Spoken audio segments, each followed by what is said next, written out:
رب المشرقين ورب المغربين فبأي آلاء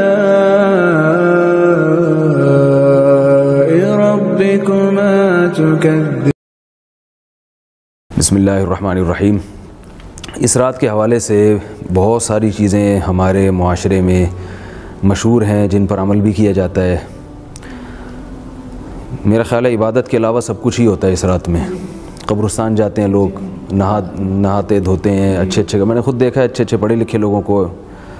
بعض تو ایسے ہیں جن کے علماء سے تعلق بھی ہے، وہ اس رات کو نہا کے نئے کپڑے پہنتے ہیں، جتھوں کی شکل میں قبرستان جاتے ہیں۔ پھر قبرستان پہ بعض لوگ باقاعدہ پروگرام کرتے ہیں، روتے ہیں دھوتے ہیں، دعائیں مانگتے ہیں، ٹی وی چینلز پہ لوگ دیکھتے ہیں۔ اچھا خاصا ایک انٹرٹینمنٹ کا ایک ذریعہ بن جاتی ہے یہ رات۔ حلوے بھی پکائے جاتے ہیں، بھجوائے بھی جاتے ہیں، کھائے بھی جاتے ہیں، چراغاں کیا جاتا ہے۔ تو میں ایک نمبر کو میں انشاءاللہ ترتیب سے بتاؤں گا، تاکہ کیونکہ یہ موضوع بہت زیادہ لوگ اس میں دلچسپی لیتے ہیں اور کالز بہت آتی ہیں لوگوں کی اس حوالے سے، اور بہت افراط و تفریط کا ایک ماحول بنا ہوتا ہے ہمارے ہاں۔ لیکن روایات کثرت سے بہت ہیں، اگرچہ ضعیف روایات ہیں، کچھ تو موضوع من گھڑت روایتیں ہم ان کو نکال دیتے ہیں، کچھ ضعیف روایتیں۔ تو محدثین کا ایک اصول ہے کہ اگر ضعیف روایتیں جو بالکل ہی بہت زیادہ جن میں ضعف نہ ہو، ان کی کثرت اگر ہوگی تو وہ روایت درجہ حسن تک پہنچ جائے گی، اور حسن حدیث بھی مقبول ہوتی ہے۔ تو ایک تو اس وجہ سے اس کی فضیلت میں جان پڑ جاتی ہے کہ روایات کثرت سے ہیں۔ دوسرا، بعض ائمہ سے اس کی فضیلت منقول ہے جو مجتہدین تھے، جیسے امام شافعی رحمہ اللہ تعالی، تو ان سے اس کی فضیلت منقول ہے۔ تو اس لیے یہ کہنا کہ بالکل اس کی سرے سے کوئی فضیلت ہی نہیں ہے، یہ بات ذرا کمزور ہے۔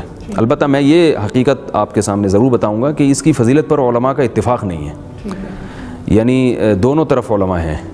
اگرچہ جمہور اس کی فضیلت کے قائل ہیں، لیکن بعض ایسے علماء بھی ہیں جن کا اس امت میں بڑا مقام تھا، انہوں نے اس کی فضیلت کا بالکل ہی انکار کیا ہے۔ مگر بہرحال جمہور کا مذہب اس میں دلائل کے لحاظ سے قوی ہے، کیونکہ روایات کی کثرت درجہ حسن تک پہنچا دیتی ہے، اور یہ ایک محدثین کا ایک اصول ہے، اور اس کا بلا وجہ انکار کرنا یہ درست نہیں ہے۔ لیکن ایک اہم بات یہ کہ یہ بھی یاد رکھیں کہ دو طرح کی روایات ہیں، جن میں ایک میں تو اس روایت کی فضیلت وارد ہوئی ہے، اور ایک میں عبادت کی فضیلت وارد ہوئی ہے۔ تو یہ خوب ذہن میں اچھی طرح سمجھ لینا چاہیے کہ کسی دن یا کسی رات کی فضیلت سے اس میں عبادت کی فضیلت ثابت نہیں ہوتی۔ عبادت کی فضیلت کے لیے الگ سے دلائل چاہیے ہوتے ہیں۔ جمعے کی رات کی فضیلت ہے کیونکہ جمعے کا دن مقدس ہے، لیکن اس میں عبادت کی فضیلت نہیں ہے۔ آپ صلی اللہ علیہ وسلم نے فرمایا لا تختصوا لیلۃ الجمعۃ بصلاۃ ولا یوم الجمعۃ بصیام۔ جمعے کی رات کو نماز کے ساتھ خاص مت کرو، یعنی کوئی اضافی فضیلت نہیں ہے جمعے کی رات میں، حالانکہ جمعے کی رات فضیلت والی رات ہے، کیونکہ جمعے کا دن، رات تو دن کے تابع ہوتی ہے نا، جب جمعے کا دن بڑا ہے تو رات کیوں بڑی نہیں ہوگی؟ تو 15 شعبان کی رات کے جو فضائل احادیث میں وارد ہوئے ہیں، جن احادیث میں صرف فضائل وارد ہوئے ہیں، تو ان احادیث سے یہ ثابت نہیں ہوتا کہ اس میں عبادت کی بھی فضیلت ہے۔ عبادت کی فضیلت ان روایات سے ہوگی جن میں الگ سے عبادت کی فضیلت ہے، جو کہ جمہور کا مذہب ہے کہ عبادت کی الگ سے فضیلت ہے اس رات میں۔ تو وہ روایتیں کیا ہیں، چونکہ میں بھی زیادہ ڈیٹیل میں نہیں جاتا، تو میں تھوڑی خلاصہ بیان کر رہا ہوں اس رات کی اہمیت کے بارے میں۔ اچھا، یعنی رات کی فضیلت تو جیسے آپ نے تھوڑا سا واضح بھی کیا، اس کو میں چاہوں گا تھوڑا سا آپ واضح کر دیں۔ کیا اس رات کے بارے میں پھر کوئی علماء، جمہور آپ کہتے ہیں کہ جمہور اس رات کی فضیلت کے قائل ہے، جی، تو اس رات کے اندر کوئی خاص عبادت کے بھی قائل ہے کہ یہ نہیں؟ نہ، یہ بہت اچھا سوال ہے آپ کا۔ دیکھیں، عبادت کی فضیلت کا مطلب یہ ہے کہ نبی صلی اللہ علیہ وسلم نے جو نوافل جب بھی پڑھے ہیں، تو آپ صلی اللہ علیہ وسلم نے سوائے تراویح کے اجتماعی سطح پہ نوافل نہیں پڑھے۔ صرف ایک رمضان کی تراویح ایسی نماز ہے جس میں آپ صلی اللہ علیہ وسلم نے ایک بڑا اجتماع کیا، اور وہ بھی 3 دن کیا تاکہ امت پہ واجب نہ ہو جائے۔ پھر خلفائے راشدین نے اس کو باقاعدہ تواتر کے ساتھ جاری کیا اس کو۔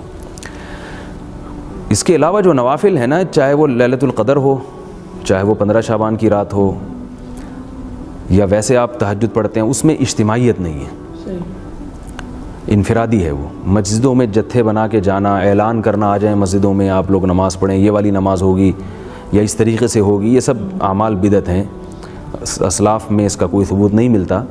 تو نہ تو ایک تو یہ کہ اجتماعی سطح پہ عبادت نہیں ہے، نمبر 2 مخصوص قسم کی کوئی عبادت نہیں ہے۔ اور اس رات کو یعنی عام طور پہ تو لوگوں کا یہ خیال ہوتا ہے کہ اگر ایک آدمی اکیلا ہے، گھر میں ہے، تو وہ اس طرح عبادت نہیں کر سکے گا۔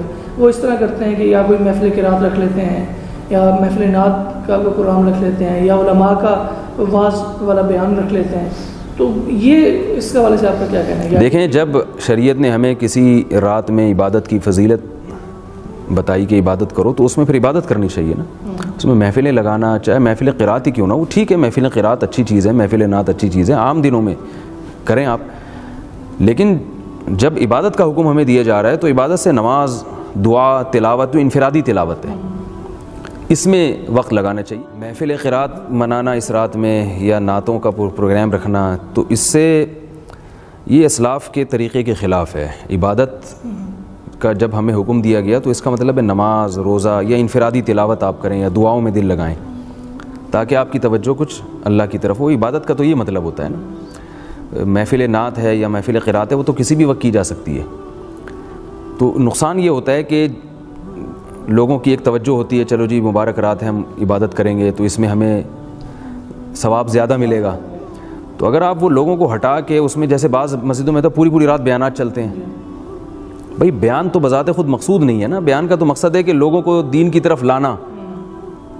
تو وہ آدھے گھنٹے کا ہو، 1 گھنٹے کا ہو. اب اس کے بعد بھی جو شریعت نے ہمیں کہا ہے عبادت کرو تو عبادت کریں نا پھر اس کی. اب آپ عبادت ہی پہ پوری رات بیان شروع کر دیں تو مطلب کہ وہ تو جو جیسے لیلۃ القدر کی رات ہے اس میں ایک رات کی عبادت 80 سال کی عبادت سے افضل ہے. تو وہ عبادت افضل ہے. ایک رات کا بیان 80 سال کے بیان سے افضل نہیں ہے. یہ محفل قرات 80 سال کی قرات کی محفلوں سے افضل نہیں ہے. وہ عبادت کا ذکر ہے اس میں، تو عبادت میں دل لگانا چاہیے. ایک اور اس میں یہ ہوتا ہے کہ یہ کہا جاتا ہے کہ اس میں قرآن مجید کا نزول ہوا ہے. قرآن نے بالکل 2 ٹوک لفظوں میں یہ بات بتا دی ہے. 2 آیتیں قرآن کی آپ کے سامنے پڑھوں گا، بلکہ 3 آیتیں میں. ایک تو ایک شہر رمضان الذی انزل فیہ القرآن، فرمایا قرآن کا نزول رمضان میں ہوا ہے. دوسرا سورہ دخان میں ہے انا انزلناہ فی لیلۃ مبارکۃ، ہم نے اس قرآن کو لیلۃ مبارکہ میں نازل کیا. تیسری سورہ قدر میں ہے انا انزلناہ فی لیلۃ القدر، ہم نے اس قرآن کو لیلۃ القدر میں نازل کیا. ان تینوں آیتوں کو ملائیں تو بالکل بے غبار طریقے سے یہ بات سامنے آتی ہے کہ قرآن کا نزول لیلۃ القدر میں ہوا ہے. اگرچہ بعض حضرات نے تطبیق کی کوشش کی ہے کہ آسمان دنیا تک لیلۃ القدر میں آیا اور پھر شب برات میں، یا جس کو لیلۃ البرات کہا جاتا ہے، اس میں جناب 15 شعبان. یہ تکلف ہے. تو ہم قرآن کو اپنے ظاہر سے کیوں پھیریں جبکہ ہمارے پاس کوئی اس کے خلاف کوئی صحیح روایت بھی نہیں ہے. 15 شعبان میں جو قرآن کے نازل ہونے کے دلائل ہیں وہ بہت کمزور ہیں. کوئی ایک صحیح حدیث بھی نہیں ہے جس میں آتا ہو کہ 15 شعبان میں قرآن کا نزول ہوا ہے.